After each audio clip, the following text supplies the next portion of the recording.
Today we honor the service of the brave women and men who answered the call. Those who sacrificed years away from loved ones, those who returned from combat forever changed, and those who never came home.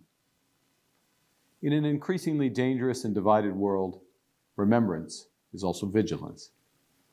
Our sovereignty and our security, and those of our allies, are not guaranteed. The women and men of the Canadian Armed Forces protect them every single day. They rush to communities as wildfires and floods roll in. They airlift life-saving aid across waters. They stand on guard in the Arctic, and they defend NATO's eastern flank. When people see a maple leaf on a sleeve or on the back of a truck, they see hope, and they get help. Today, as we pause to remember those acts of heroic service, we remember that our rights, our freedoms, our way of life were fought for and are won every day by Canadians who answer the call, lest we forget. All great stuff, but rings insincere when you watch the Veterans Affairs Committee, where veterans are testifying about this government offering to kill them instead of providing help to them. And Mark Carney can say, well, that was the old boss, but you're the new boss and you've done nothing to make it any better. Correct. Absolutely correct. And interesting that he would bring up NATO in particular. Of course. In that speech, bringing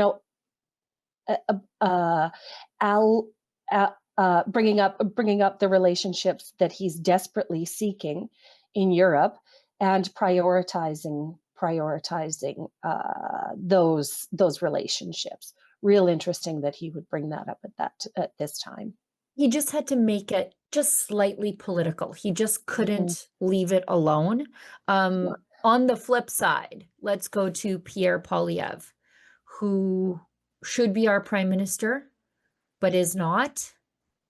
And this, good grief, what's happening upstairs?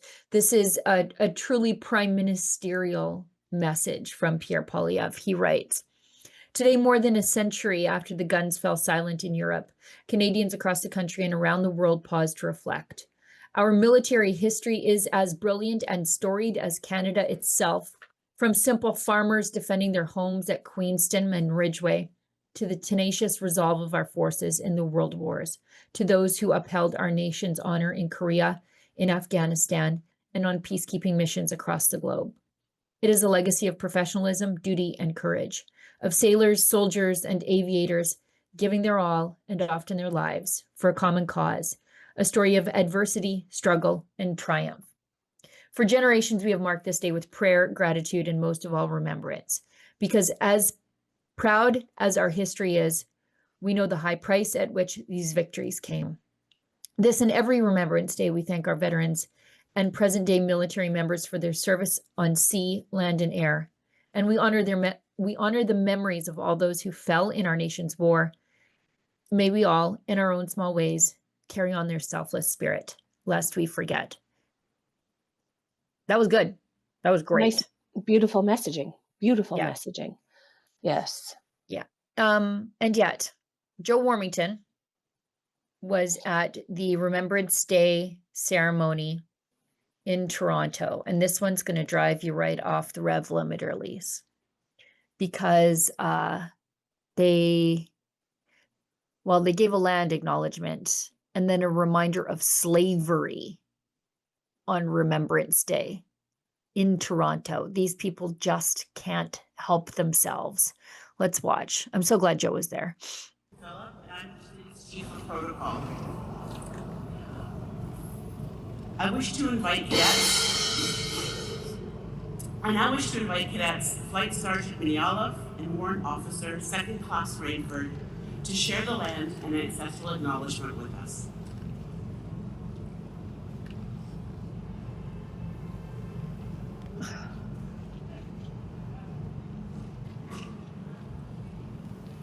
We acknowledge the land we are meeting on as our traditional territory of many nations, including the Mississaugas of the Credit, the Anishinaabe, the Chippewa, the Haudenosaunee, and the Wendat people, and is now home to many diverse First Nations, Inuit, and Métis peoples. We acknowledge that Toronto is covered by Treaty 13, signed with the Mississaugas of the Credit, We also acknowledge the Williams treaties signed with multiple Mississaugas and Chippewa bands.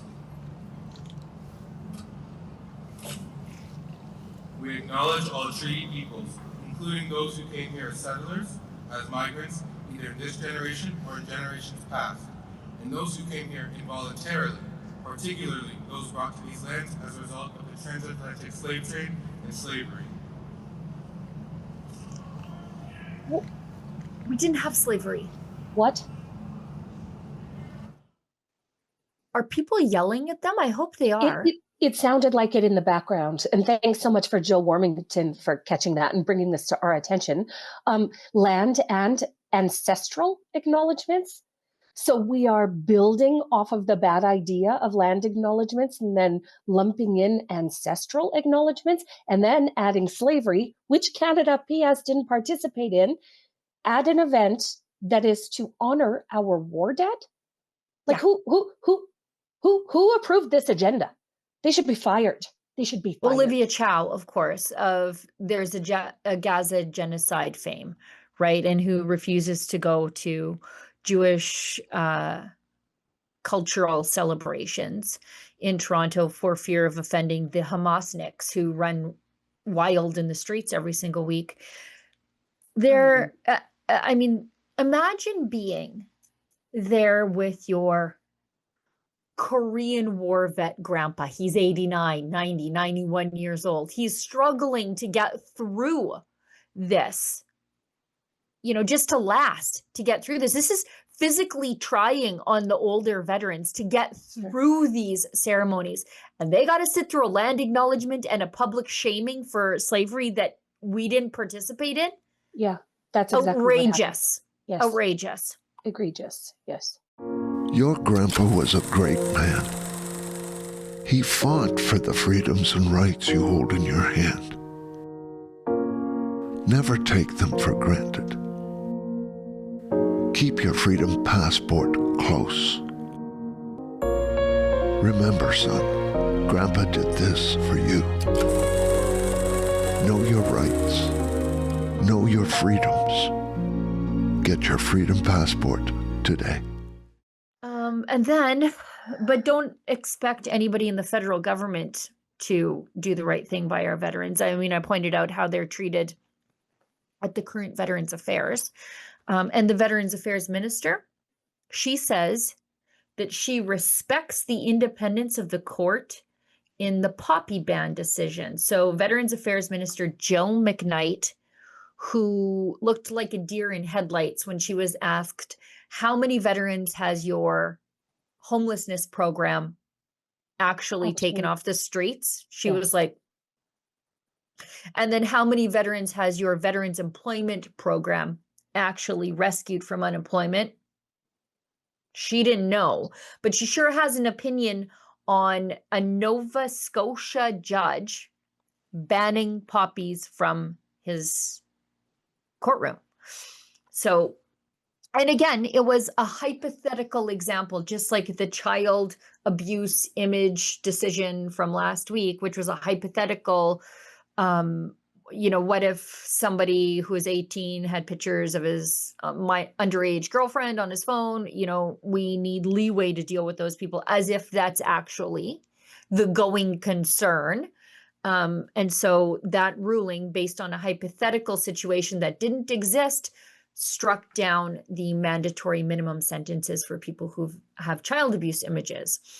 So this decision from this Nova Scotia judge is also based on a hypothetical that didn't exist. They're just building up these straw men to torch them all down.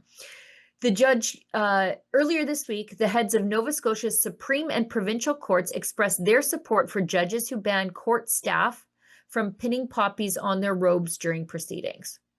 The judges gave an example of a non-veteran, and we say example, but totally hypothetical. Non-veteran charged with assault of a veteran walking into a courtroom where staff were wearing poppies, suggesting it could make the accused doubt the neutrality of the process. The poppy is a powerful symbol of remembrance for all those who have served and sacrificed on behalf of Canada, and something that I wear with pride, McKnight said. As the directive originates from the judiciary, we respect their independence and cannot comment further. Hmm.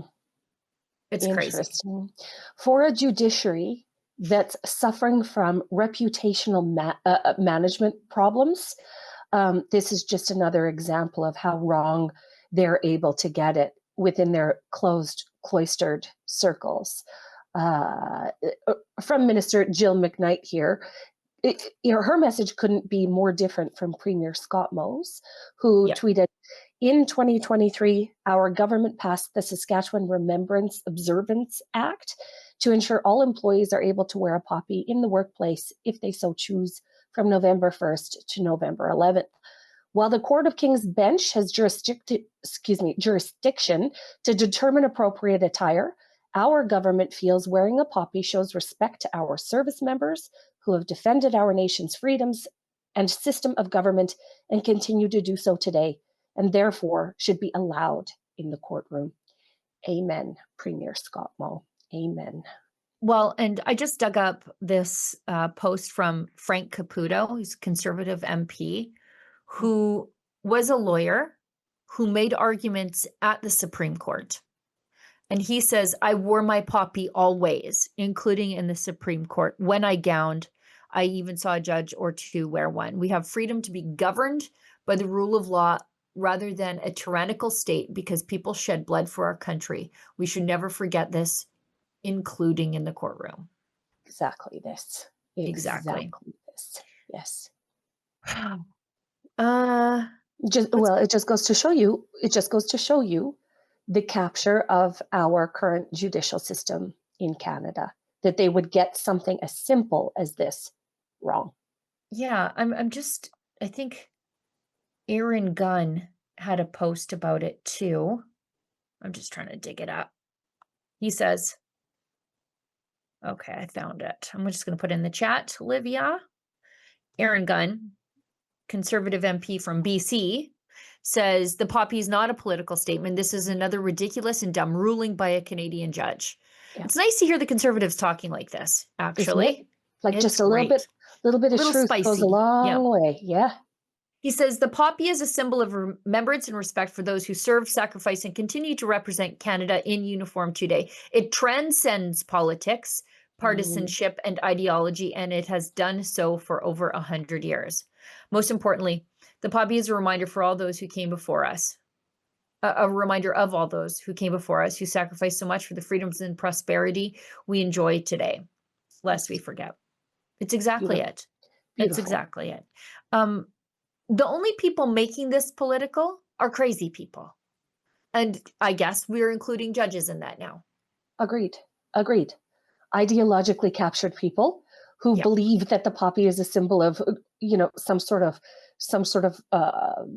what would it be? Oppression or non-neutrality in their hallowed spaces. The poppy is a symbol that every Canadian should get behind.